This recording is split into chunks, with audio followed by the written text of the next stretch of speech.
Mhm. And so I think really helping somebody ground themselves in their body, you know, as they're starting to experience, these different physical sensations associated with affect or emotion is really critical. Joining us today is going to be Ruth Lanius. She's going to join us for our trauma recovery series. I'm super excited to have her as a guest. With emotion, it seems that the way through emotion is to experience emotion to some point, or the feeling sense of what's going on in the body. How do you start that process again when often the emotions are really uncomfortable and scary for people that have gone through trauma, to sort of get them on board with the idea that part of this recovery process is to again feel what's going on in the body? How do you begin that process again?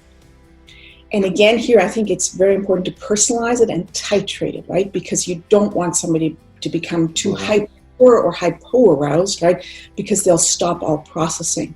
Mm-hmm. And so I think really helping somebody ground themselves in their body, as they're starting to experience, these different physical sensations associated with affect or emotion is really critical.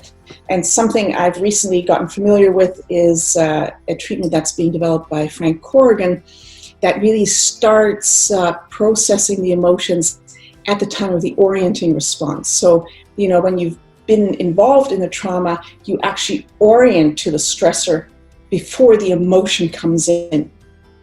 And what we know through animal studies is when you orient to a stressor, it actually connects the brain structure in the midbrain called the superior colliculus connects to neck muscles.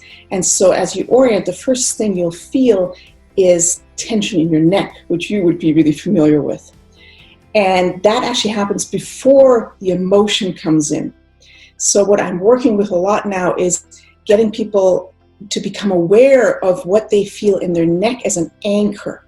So we start with that, really anchor them in what they feel in their neck and head, and then slowly allowing, those raw affective responses to come online, which may actually involve also nausea. That's often associated with intense emotion, and sort of, keep them grounded in their body in that orienting response, and then allowing, the emotion to come online very slowly. So really slowing that processing down so it can be experienced at a level that somebody can tolerate and that can keep somebody in the optimal arousal zone.